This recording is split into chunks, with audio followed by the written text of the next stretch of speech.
Hello friends, આજે આપણે બનાવીશું ઇન્સ્ટન્ટ સ્ટીમ ઢોકળા.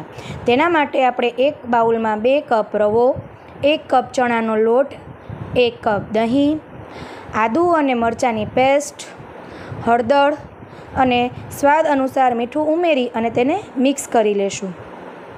જ્યારે આપણને ભૂખ લાગી હોય અને આપણી પાસે કોઈ ઓપ્શન ના હોય ત્યારે આ ઇન્સ્ટન્ટ ઢોકળા છે આપણા માટે બેસ્ટ ઓપ્શન છે. હવે આ બધા જ મિશ્રણને જરૂરિયાત મુજબ થોડી છાશ ઉમેરી અને મિક્સ કરી લેશું. ત્યાર પછી તેને આવી રીતે હાથે પણ થોડુંક મિક્સ કરીશું, જેથી કરીને બેટર છે એ ફ્લફી બનશે અને ઢોકળા એકદમ જાળીદાર બનશે.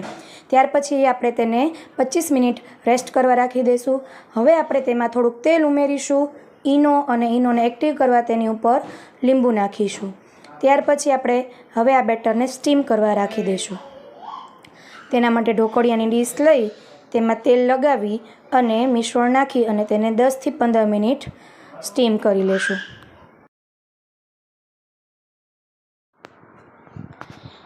હવે ડીશમાં તેને લઈ અને આપણે સ્ટીમ કરવા રાખી દઈશું. મરચાંની ભૂકીથી તેને ગાર્નિશ કરી લેશું. થોડીક વાર તેને સ્ટીમ કરી લેશું. છરીથી ચેક કરી લઈએ કે ઢોકળા આપણા છે એ તૈયાર છે અને તેને હવે પીસ કરી લેશું. તો તૈયાર છે બજારમાં મળતા એકદમ સોફ્ટ અને જાળીદાર સ્ટીમ ઢોકળા, એ પણ ઇન્સ્ટન્ટ. Thank you.